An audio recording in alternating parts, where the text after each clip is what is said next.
This is video 9 on outgrowing, outworn worldviews. We're going to look at the possibilities for using fiction as part of our worldview.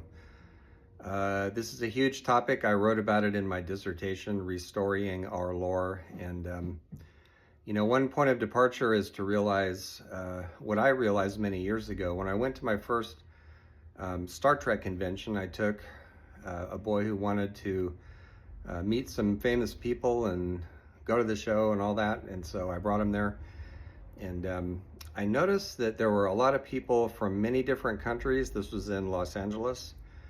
And they had common languages, a common set of emblems and ideals like IDIC, infinite diversity and infinite combinations.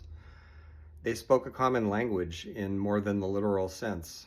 And speaking of language, more recently I heard about a couple who met at a convention, didn't speak each other's languages, but they both spoke Klingon. So they were able to get together on the basis of knowing Klingon. So, there's a lot of community building that happens in the world of fiction. Jedi is actually an official religion now, and I could name many other examples. But one of the drawbacks of using fiction for a worldview is that so many of them are franchises. They're for-profit operations, and that has shadows, and it can get in the way. But in the previous video, I was talking about the uses of mythology. Isn't mythology a kind of fiction? Some of the distinctions that are usually drawn are that fiction, like folklore, like fairy tales, is a form of deliberate entertainment. And in fact, Jack Sipes, the folklorist, says that science fiction is now our fairy tales. I would say speculative fiction, but similar point. So there's some truth in that. Myth is usually hallowed by age. It often starts anonymously way back. Institutions get built around it, rituals get built around it. But a lot of that's true for fiction too. So why do we have to take myths literally? That's another distinction. People really believe in the gods. Well, okay. But what if it's just cool stories?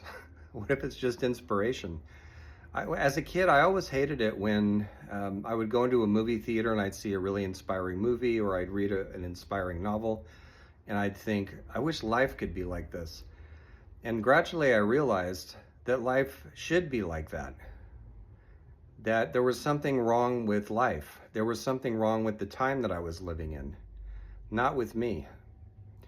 So the possibilities for using fiction as a wisdom path are huge.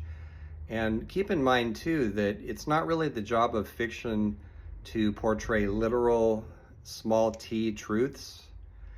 That's the job of maybe science and other things, but that would be kind of a Hugo Gernsback version of science fiction if we use that as an example. He thought that science fiction should educate people about science, and then as time went on and he published more and more of it, it got more and more fantastic and less scientific. Always had some science in it, but he came around a little bit. So fiction, not just science fiction or just speculative fiction, but fiction more accurately portrays the big T truths of our existence, oftentimes, than argument, debate, doctrine, information we get in books. So sometimes when we're strongly emotionally resonating to some fictional tale, then before we get to the point of saying it's only made up, we might want to pause and say, no, there's something really true here. There's something really vital here, and I need to know what that is. So another part of this was uncovered by Carl Jung when he started having conversations with characters in imagination. He did that on purpose as a psychological technique, and he was startled when the characters started talking back to him and disagreeing with him. If you read his Black Book journals, several volumes, they stretch over 19 years. I actually teach a class on them. You'll see many examples of these imaginal characters arguing with him and telling him, your attitude about this is wrong, you need to do more of that. And turns out that they're right. So Jung said, I learned from that there are levels to the psyche, I'm paraphrasing, there are levels to the psyche that are deeper than the conscious mind.